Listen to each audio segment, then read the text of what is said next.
different types of markets. If you remember, we discussed briefly, we discussed 4 types of markets: perfect competition, monopolistic competition, oligopoly, and monopoly. Why did we look at these?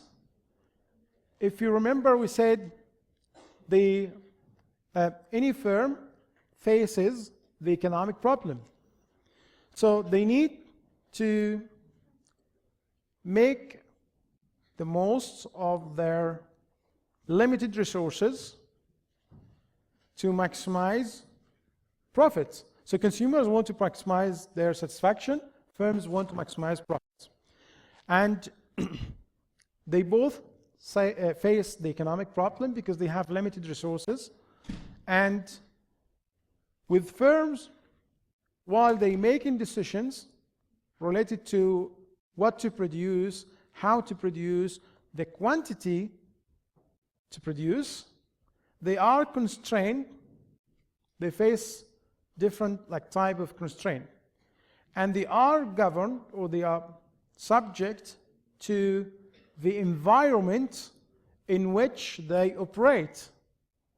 And as we explained last week, we have different or 4 types of markets. So these markets has, each one of those has different characteristics. And accordingly, this will affect the way they take decisions. And again, what decision they make, one of which is the output that will maximize their profit. So which output level they should produce. We briefly discussed 4 types of markets: perfect competition, monopolistic competition, oligopoly, and monopoly. Today, we will look at the first one in detail. So we'll look at perfect competition today.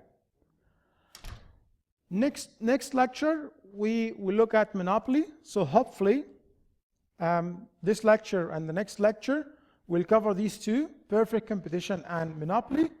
We will not cover monopolistic competition or oligopoly. But let me just quickly, but you still need to understand what we said about them last week. Okay?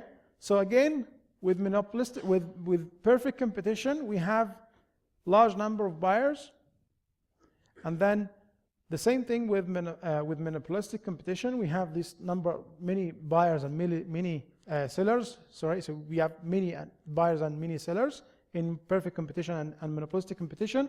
But with oligopoly, we have few firms in the market, which is few sellers.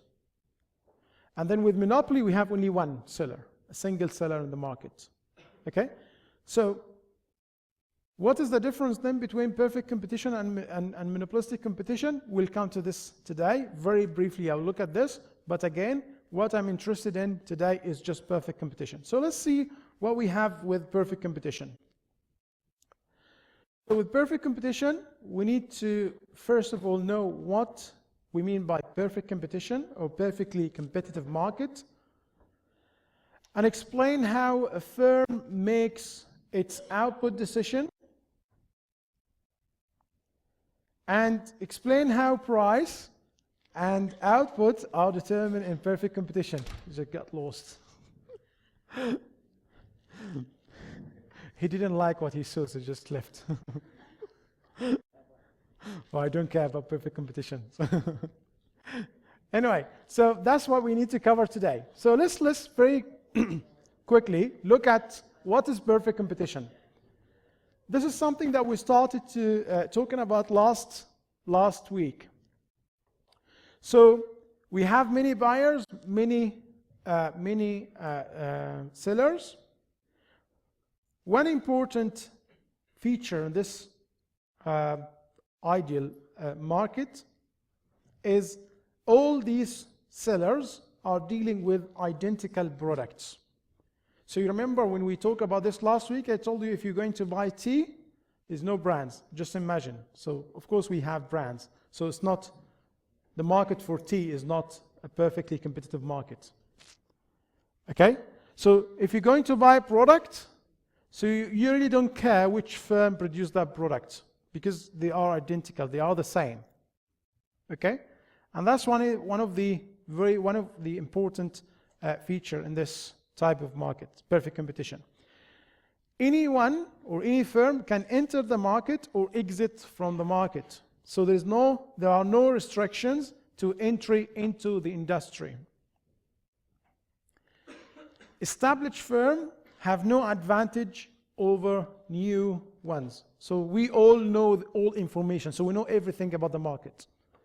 Okay? So everything is known about this market. So we have full information. So also sellers and buyers are well informed about the prices. So you see, we're looking at an ideal case for competition. In a perfectly competitive market, we have a large number of buyers, large number of sellers. The main idea here that none of them, as a single buyer or as a single seller, will have influence in the price. So how this happen? How this market, where this case happen? So perfect competition arises when the firm's minimum efficient scale is very small. You remember the minimum efficient scale? Last lecture, you see the output level that will minimize, or at the minimum point on the long run average cost curve. So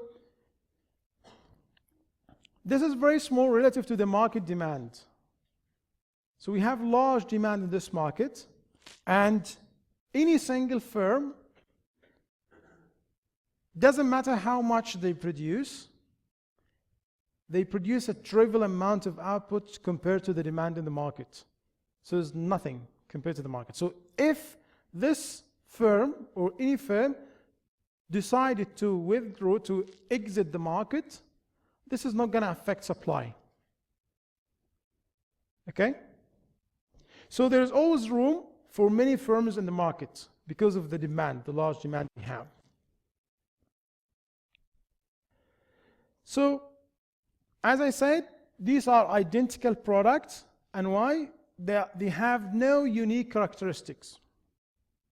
So, consumers don't care which firms produce the product or from which firm they buy the product.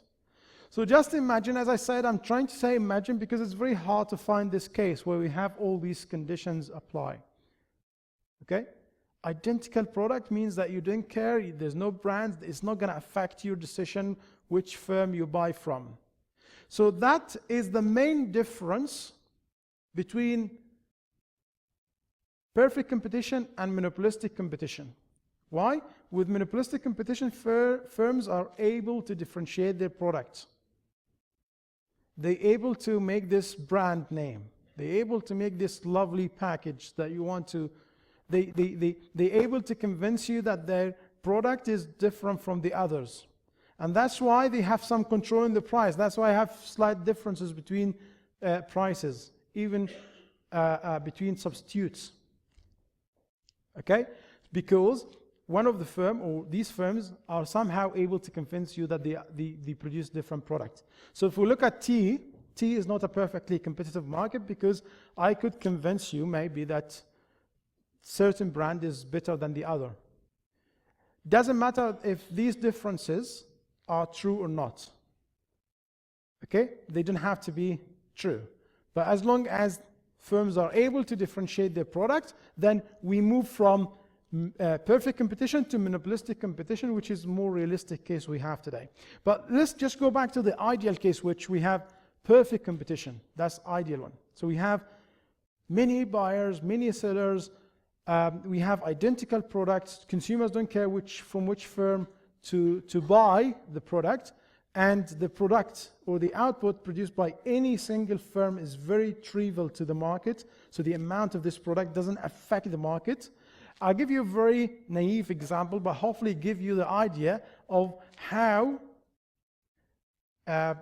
trivial the output for any single firm to the market, but let me look at very easy example that you would personally understand as consumers. So it's a little bit different. I'm not looking at perfect competition as a firm. So for you as a consumer, I'm not going to ask you how many of you smoke.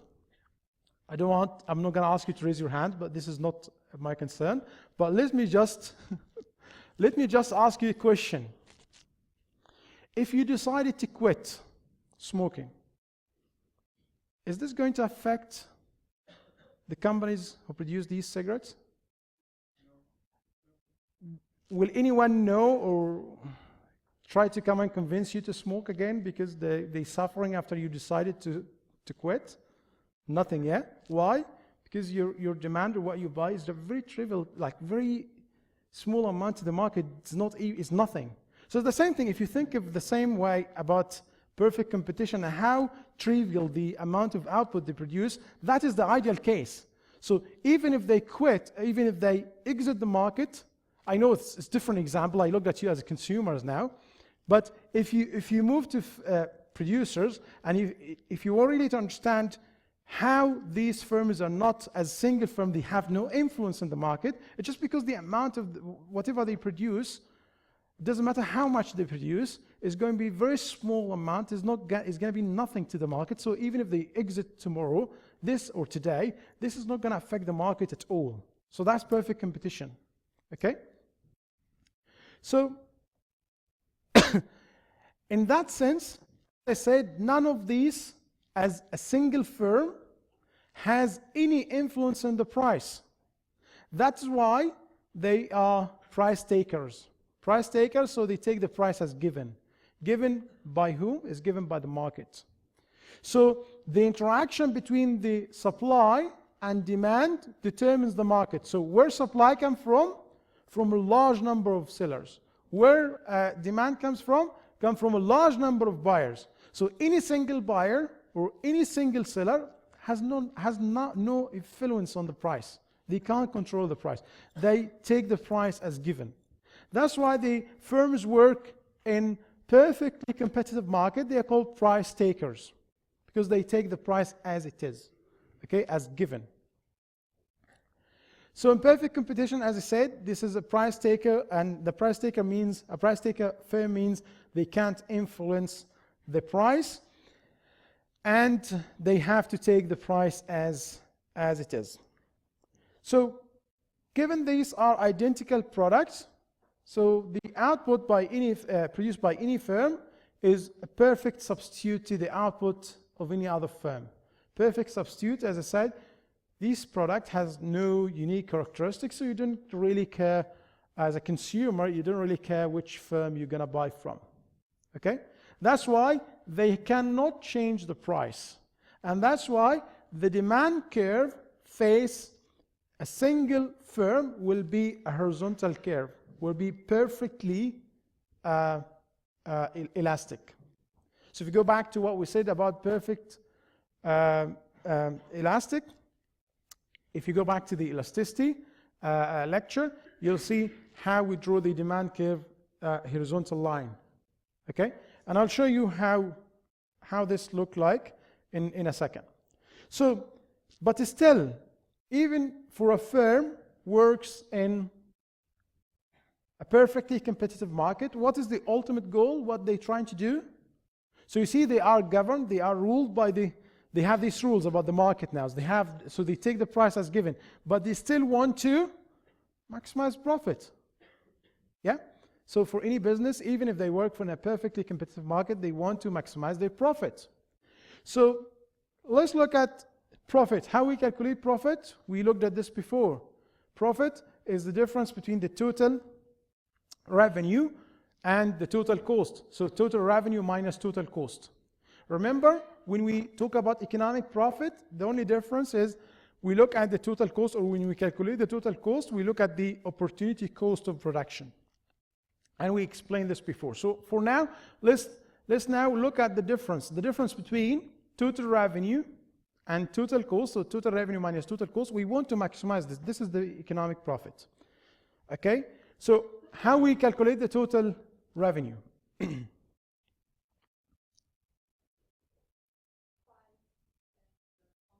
Exactly. So price times quantity. So if you sell these highlighters for, if you sell like 10, £1 each, then what is the revenue? Well, the total revenue? 1 times 10, like you got £10. So the total revenue is the price times quantity. What about the cost? As we said, we calculate the cost based on the opportunity cost of production, as we said before. So the total revenue we already know now, it's P times Q, or the price times quantity. And the marginal revenue, in the same way we define any like marginal concept before, is the change in the total revenue when you when you increase the quantity sold by 1 unit. Okay, so that is the marginal revenue. So the total revenue, we understand P times Q, price times quantity, that's the total revenue. What about the marginal revenue? So is the change in the total revenue when you increase the quantity sold by 1 unit. So when you sell 1 more highlighter. Okay?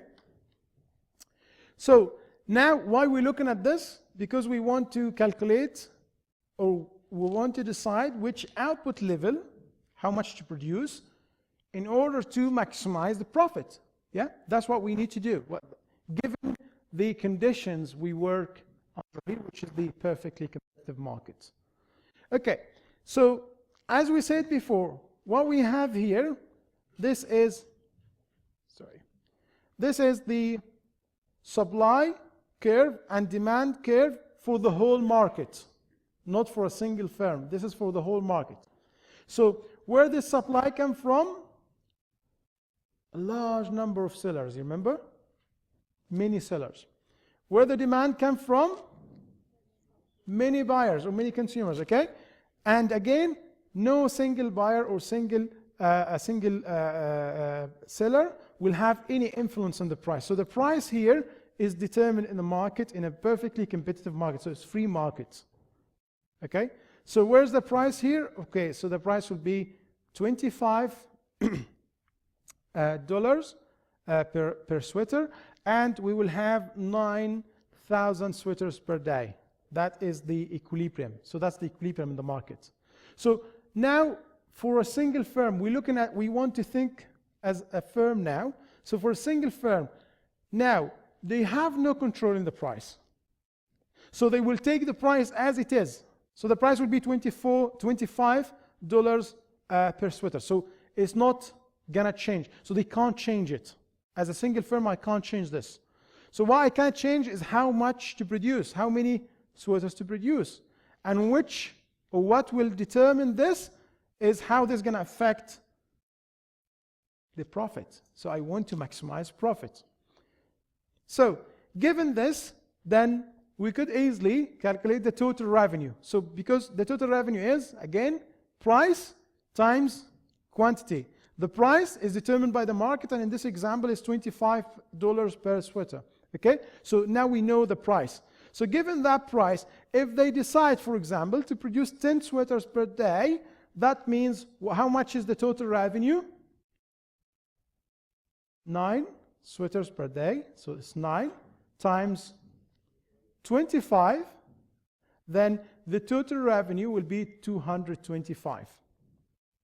So now we know where this comes from, this 225, this point A.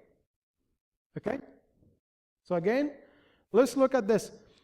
So the price is determined by the market. They have no influence on this. This single firm has nothing to do with the price. They can't change the price. So they need to take it as given. So if the price is determined by the market at $25, then if they decide to produce 9 sweaters per day, then the total revenue is 9 times 25, the price, that the market price. This will give us the total revenue is 225. Okay? So what if they decided to produce nothing, 0? How much will be the total revenue will be? 0. So that tells you if I want to draw the total revenue curve, it should start from 0. Because if I produce nothing, then the revenue is nothing, it's 0, okay? So this, we could do this and see the total revenue curve, which will look like this. So you'll have the total revenue curve. So it's very easy. Just understand the total revenue is the price times quantity. If you produce nothing, so 0 times 25 will give you 0, okay? So that's why I start from 0, and so on. So you could easily find out the total revenue curve. So what about the marginal revenue? The marginal revenue, we said, is the change in the total revenue. When you sell one more sweater or one more unit here, sweater here, okay? So when I sell one more, how much I will earn more? Exactly 25, okay? So for each unit I will sell, for any unit I will sell now, or any extra unit, so whenever you sell one more sweater, then you will earn, or the change in the total revenue will be $25, okay? That means the marginal revenue will be, because this is a perfectly competitive market, will be horizontal line. So this is the marginal revenue. It's the same as the price. So it's 25. Where does 25 come from? Where does 25 come from? Exactly, that's the price, and it's determined by the market. The interaction between supply and demand. And remember, this is the market here. So supply, that means all firms. Demand, all consumers, all buyers in this market. Okay? But when we look at these two curves here, we're looking at a single firm. So very easy to find out the total revenues, the price times quantity, and the marginal revenue as well, given that every unit we're going to sell at the market price. So we have nothing to do with the market price. We can't change it. We can't have any influence on the market price.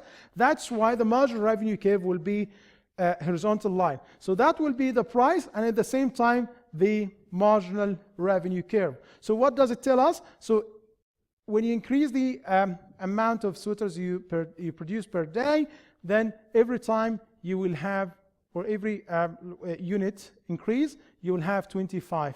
So the total revenue will increase by $25.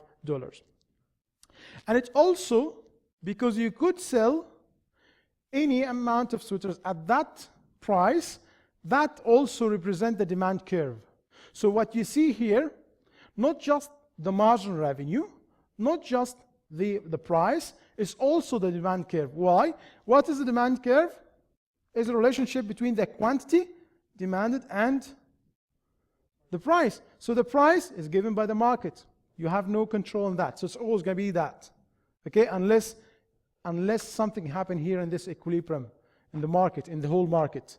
But as a single firm, it is given to you. Okay?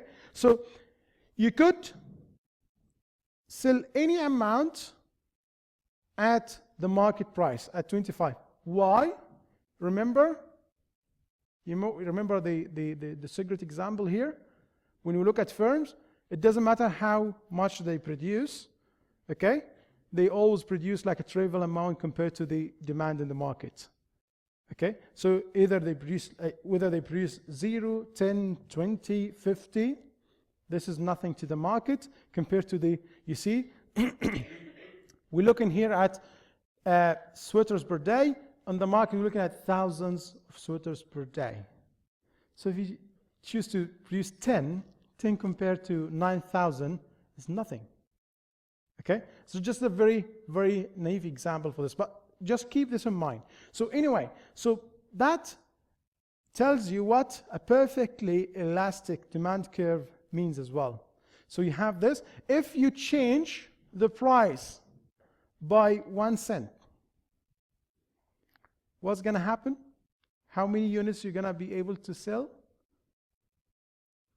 0. You're not going to be able to sell any sweaters. Why? So you have many sellers selling this at 25. And we know one of the conditions we talked about, that all buyers and all sellers are well informed about the prices. So you can't manipulate or you can't play with this. So if you increase the price by even like a very small change, identical product. So you can't convince people that this is a different product. So you're giving them something different. The next shop will give them the same for $25. Okay? And there's no cost just to knock the next door. So that's fine. So anyway, so you can't, so if you change the price, there's no way. You're not gonna, remember we're talking about ideal case here. We're looking at the perfect competition. So why not then to offer the product, these sweaters, less than $25? Why not say 24? I know the market price is 25. Why? I mean, I might think myself smarter than others, and I'll just sell it for 24. Is this smart? Is this rational? It's not rational, eh? You know why? It's not just because of perfect competition, it's because if you could sell it at 25. So what's the reason to sell it at 24? Is you could sell any amount at 25. You see? So it's not really rational. It's not like playing smart. I'm not smarter than others, but if you're paying 24, that's no rational thing about this. This is not a rational decision because you could sell any amount at 25. And as a firm you want to, this is not going to increase your market share. Why? Because actually, like what you produce is nothing to the whole market. Okay? So there's always room for you. If you want to sell 10 sweaters per day, you will sell them. If you want to sell 20, if you want to sell 50, if you want to sell 100, there's room for you. Okay? So there's no way that you're going to charge less than the market price. It's not even rational. Okay? If you could sell any amount at 25, so there is no reason at all to sell at 20 or any price less than 25. So that's why you can't charge more than 25, or it's not rational to charge less than 25. So that's why you deal with it as given. Okay? And that's why your demand curve is horizontal line, because you can't sell any amount at this price. So that tells you, that explains to you why we have this the marginal revenue, or this curve here, represent also the demand curve, not just the marginal revenue. Okay. So now we see how the prices sit in the market, in a perfectly competitive market. We see how the total revenue look like and how the marginal revenue look like. So what we are after here, we want to maximize profit. So the profit, to maximize profit, you're looking at the difference between two things. What are these? The total revenue and the total cost. Yeah? So you want to maximize profit, but you need to look at the difference between revenue and cost, the total revenue and total cost. That's why we looked at the total revenue. We already covered the cost in the last lecture and the lecture before. So we understand how the cost of a firm, or what determines the cost of any firm, and we look at different concepts. We look at the marginal cost and the average cost and etc. So we already know about the cost, but now we looked at the total revenue in this market. So what we need to know now, we need to decide as a firm how to produce at minimum cost. We want to maximize profit, so we need to think of the cost and what quantity to produce. So, as I said, you can sell any amount, that's fine. But not any amount will give you the maximum profit. You want to make the maximum, you not just want to make profit, you want to maximize these profits. Okay? Then, it's very important to answer this question. So, what quantity to produce? Whether to enter or exit the market. Okay? What if you're making loss? Okay? Should you stay for some time and then leave, or should you leave immediately? That's what we're going to cover now. That's what we're going to look at now. But just to link these things together, why we're looking at this now? We're looking at how to maximize profit. And all these decisions will affect the profit. Okay. So the first thing we ask it is how much to produce.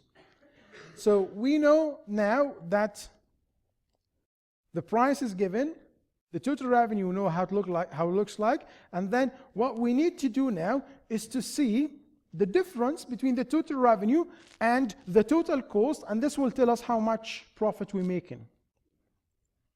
So let's look at this. On the top section of this graph, we'll have the total revenue. So the total revenue, as you can see, that is the quantity of sweaters per day, and this is the total revenue, and also we'll put the total cost here. In this lower section here, we'll look at the economic profit and loss. So let's start with the total revenue curve. Well, now we're familiar with the total revenue curve. We know why to start from 0. So let's add the total cost curve. We know the total cost curve from before. So let's say now, if that is the total cost curve, that is the total revenue curve. So see, these are this is the output level. So how much to produce? Our goal is to maximize profit. So we want to produce when the total revenue exceeds or is above the total cost. Otherwise, you will make loss. So let's see. So in the first, from 0 to 4 to this point, you'll see the total cost is actually above the total revenue. That means if you produce any amount between 0 and 4, you're making loss because the cost is above the revenue. So it exceeds the revenue. You're making loss at this point. So any amount between 0 and 4, make loss. What about from this point, from 4 to 12? You see, the total revenue is above the total cost. We're making profit here, okay? Because the total revenue exceeds the total cost. After 12, you'll see the total revenue became above the, the total cost became above or exceed the total revenue. So that means this range, any amount above 12 sweaters per day, that means we're making loss. So the question now is now becomes much easier. So which output level to produce? It must be somewhere between these 4 and 12. Okay? So, but the question is, between 9 and 12, we're making profit. Is the goal to make profit? To maximize profit. So within this range, we need to look at exactly how many sweaters per day will maximize the profit. It's 9. Why is it 9? You make the maximum profit, not just more profit. So let's see how this look like on the graph in the second part of the graph. I'll come back to that point. Yes, it's 9, but I'll come back to this. So let's see, just to show you, this is how much loss we make between 0 and 4. You see, this is negative, and then this is how much profit we make between 4 and 12, and this is the distance between, or the difference between the total cost and the total revenue. And then the same above 12 or more than 12 will make in loss. So as you said now, we need to look at between these 2 points, but not just between these 2 points. We need to find or to identify the output level that will maximize profit. And as I say, it is 9 here in this example because this is where the maximum profit is. Okay? And if you look at this point, the distance between these two will be the maximum. Okay? So remember, as a firm, you don't want just to make profit, you want to maximize profits. Okay? So one way to find out the output level, because this is the first question we looked at now. Remember the other question we look at, like whether to stay in the market or to exit, whether to enter or to exit the market. If you're making loss, whether to stay or to stay for like temporary time, or like for short time and then leave. So we'll come back to this now later. But at this point, we're looking at which output level will give us the maximum profit. And to do this, we looked at the total revenue and the total cost, because the economic profit here is the distance or the difference between the total revenue and total cost. So total revenue minus total cost. We want this difference to be at maximum, because this is where we maximize profit. So the output level in this example is 9. That will maximize our profit, 9 sweaters per day. Okay? So that's one way to know which output level will maximize your profit. There's another way to do this. Okay, so this way is what we covered now, or what we discussed now, is to look at the total revenue and total cost curve and see which output level will maximize the difference between these two. But you could do the same just by, we already covered this, so we could do the same by looking at the marginal revenue and the marginal costs. So we want to find the output level that will make the marginal revenue equal the marginal cost. So that is the profit maximizing rule. Okay? So why? I will show you why now. But let me first remind you, what is the marginal revenue?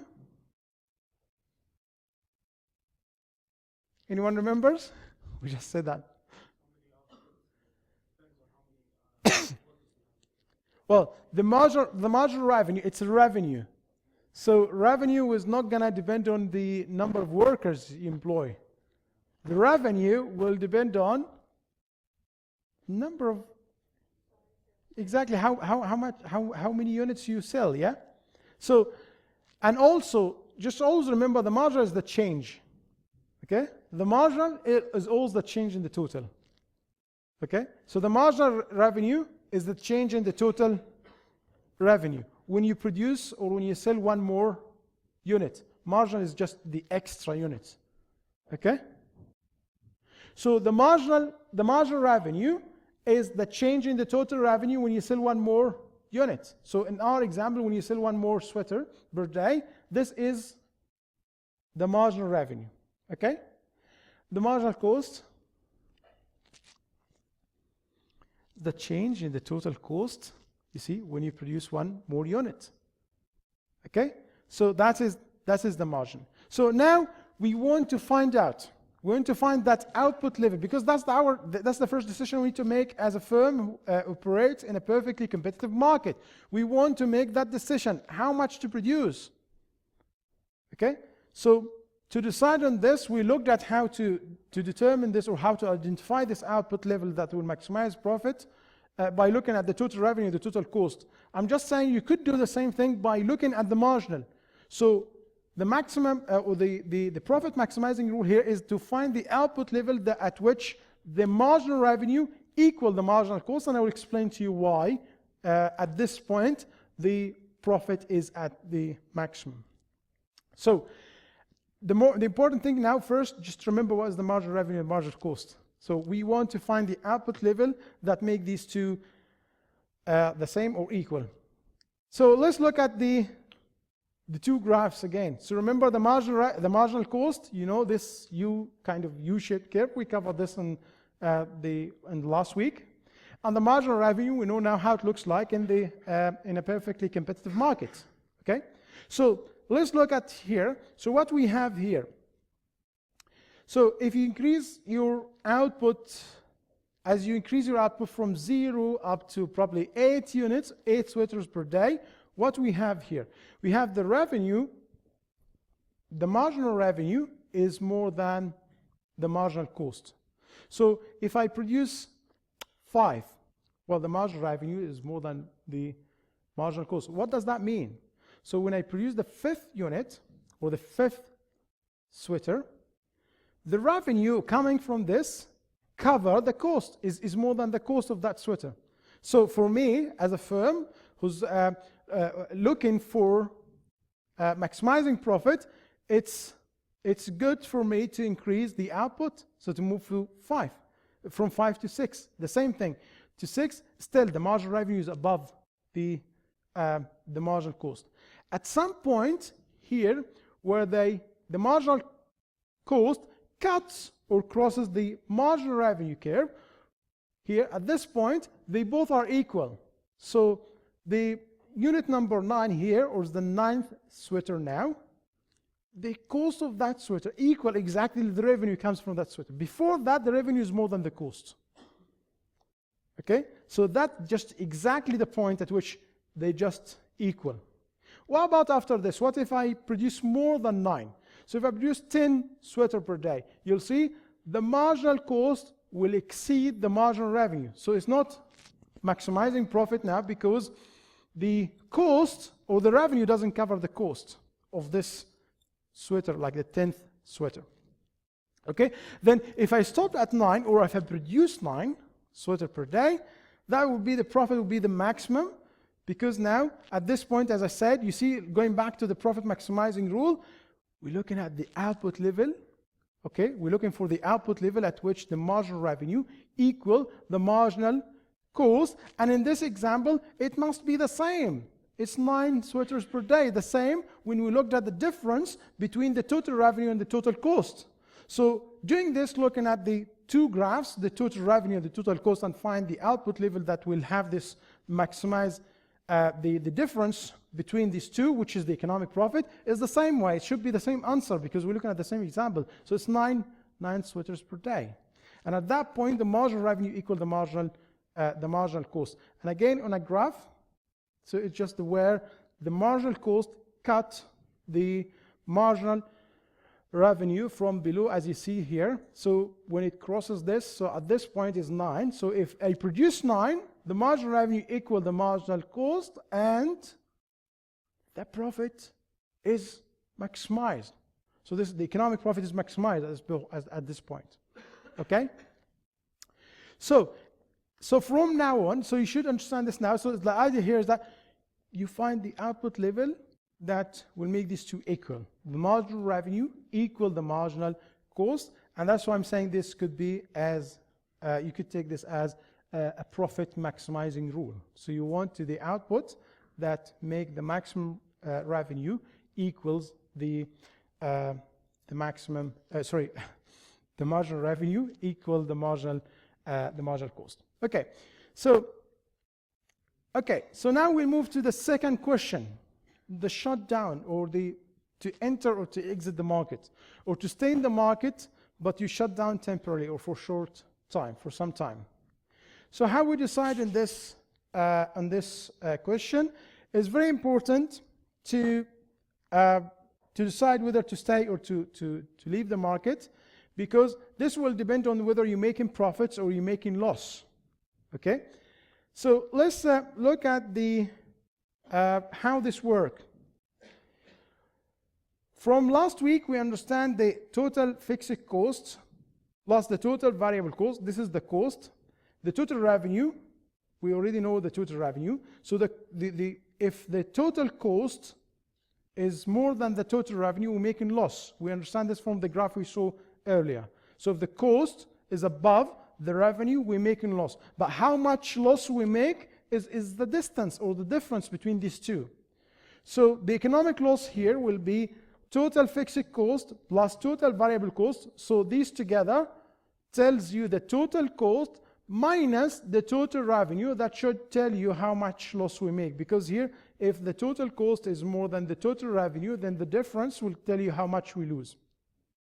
Okay, so we could easily rearrange this, because the total variable cost is just the average variable cost times quantity, and the total revenue, we know it's price times quantity. So if we take quantity as a common factor, this will have this equation. So this equation comes from this one. So it's the economic loss. So what does this tell us? If you produce nothing, no sweaters per day, 0 sweaters per day. So 0 times this will give you 0. So this will cancel out here. What remains here will be the total fixed cost. And that will be how much you're losing here, yeah? So the loss, so if you shut down, if you don't produce anything, you're gonna lose what you paid for the total fixed cost, because you bought the machine already. So you've got 2-3 machines, you paid for them, they are in your factory, wherever you keep them, and then they're not working. They're just on the production line. You just stop. There's no output. You decide to produce 0. So the loss here in that case would be how much I paid for these machines. So at that point, the you still have to pay for the total fixed cost. You already pay for the total fixed cost. So the economic loss at that point is just the total fixed cost. If you decide to produce nothing, zero. So that's how much economic loss you will make, and that should be the largest economic loss that you must bear. So I'll show you how now the shutdown point. So the shutdown point is the point at which, or if the price and the quantity at which you are as a firm indifferent between producing or shutting down. So that point is at the minimum point on the average variable cost. Why? Because if the price covers the average variable cost, you're making loss, but how much is the fixed cost? Okay? But if you don't cover the variable cost, you're not going to produce anything. Why? If the price, what is the variable cost? Where does it come from? Remember? It comes from the variable input, which is the labor. So if the price doesn't cover the wage you pay to your workers, are you going to produce? So the price doesn't even cover the salary you pay to your workers. That means the shutdown point. So if the price doesn't cover this, you will shut down. You'll just leave the market. Okay? Because you're not going to pay your workers from your pocket, from your own pocket. Yeah? So if the market price doesn't cover this, then that's why it is shutdown point. And where is this point? Is the minimum point at on the average variable cost curve. And from last week, we know that the marginal cost cuts the average variable cost when the average variable cost at the minimum. So that tells you where exactly the shutdown point. So let's see this on a graph. So these are the curves we have. So again, this is the marginal cost. This is the average variable cost. Is this purple one? Maybe.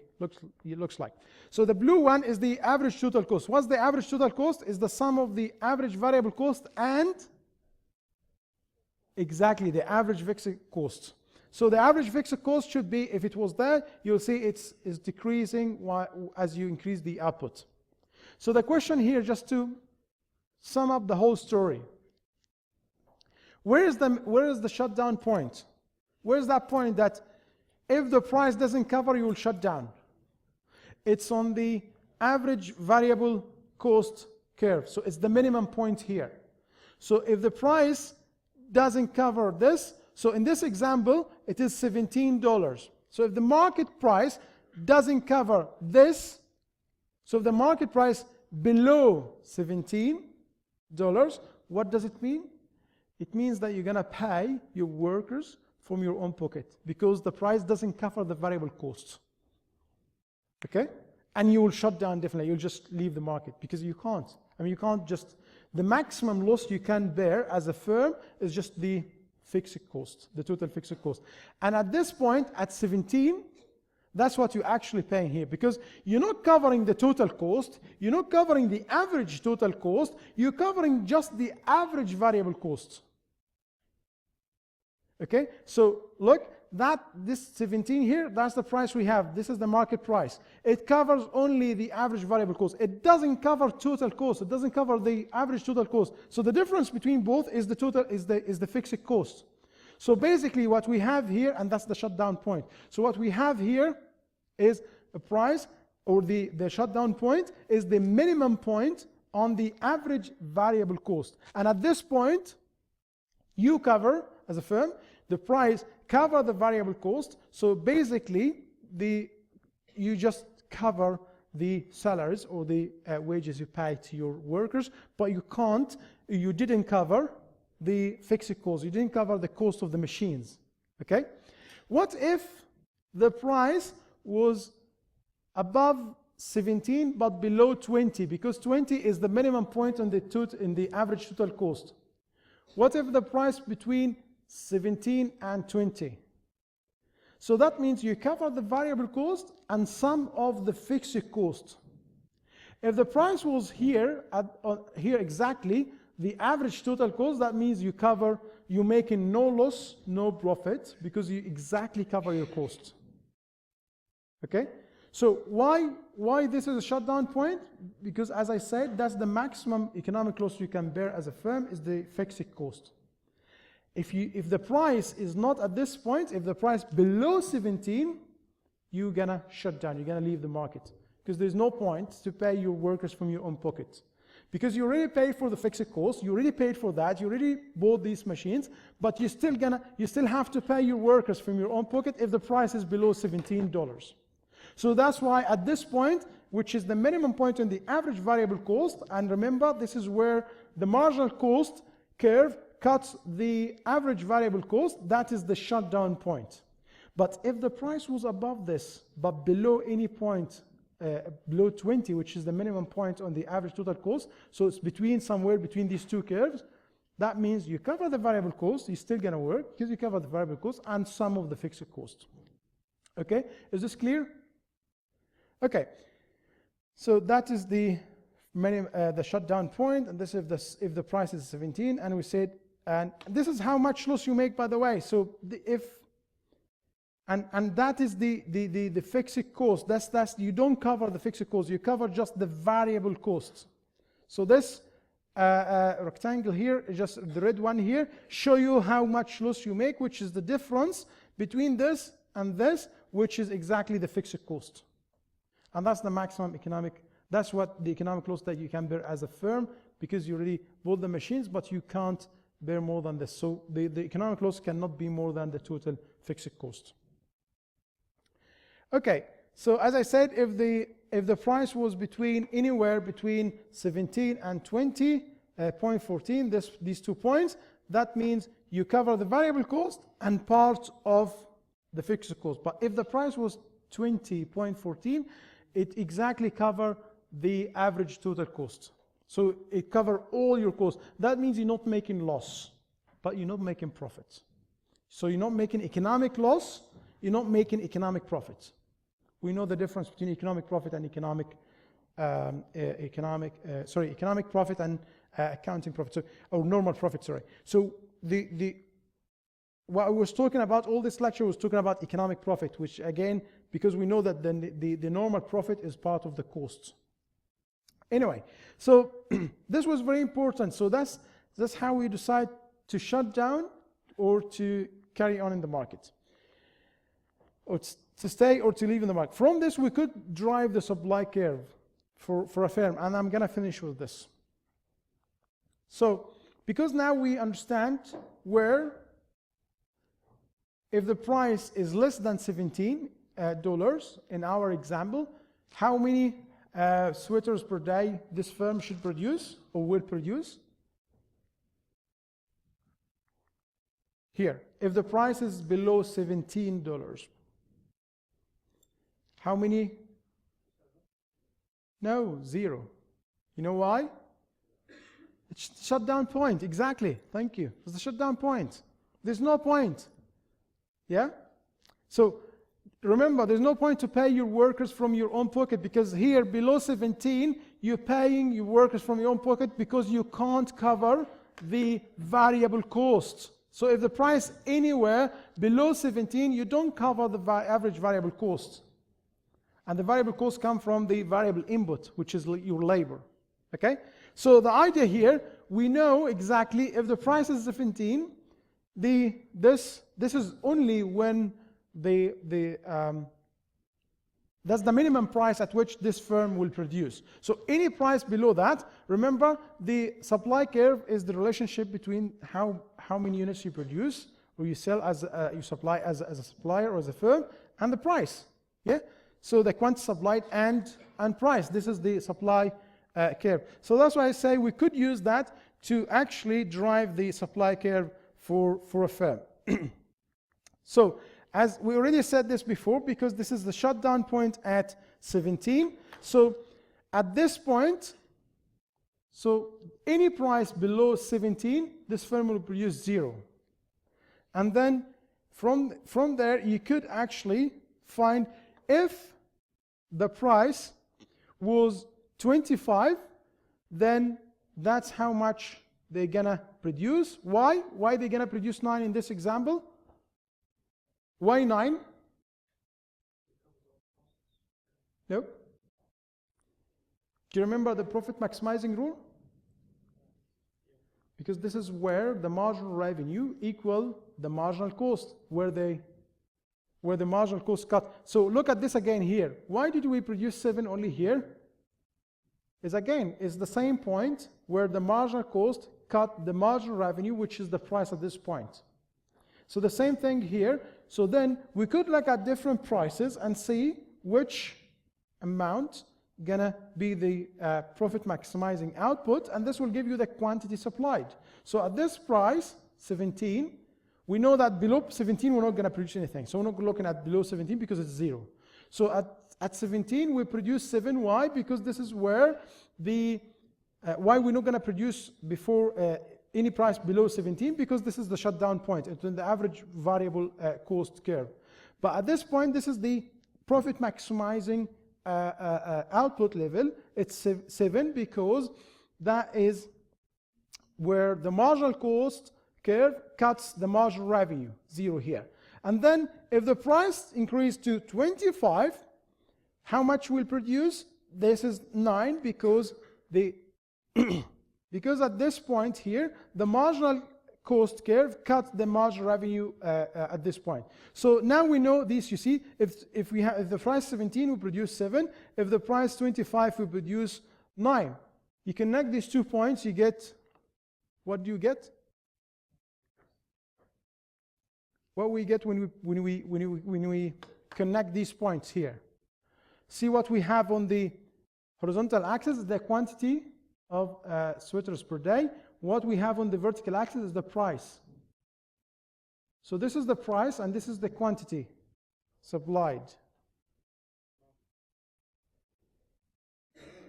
The price and the quantity supplied. So the curve will connect these, should be supply curve. That's what we're trying to drive. Okay, so just I'll just say this again quickly, very quickly, and I'll finish. I know you want to go. So remember, we started with the shutdown point because that is the minimum price the firm will accept to produce. Because at that point, they're about to cover the variable cost, but they don't cover the fixed cost. They make economic loss, but they will stay in the market, okay? At least in the short run, because they already pay for the fixed cost, and they can cover the variable cost. And then we look at different prices and see how which output level will maximize profit. So what is the maximize profit rule? Is the output or at which the marginal revenue equal the marginal cost. So here 17 was 7, and at 25 was 9, and at 31 was 10. So these points where the marginal revenue or the marginal cost cuts the marginal revenue. So at these points, they both are equal. So if you connect the 3 points here, you get the supply curve for this firm. Is this clear? Okay, any questions? Okay, thank you.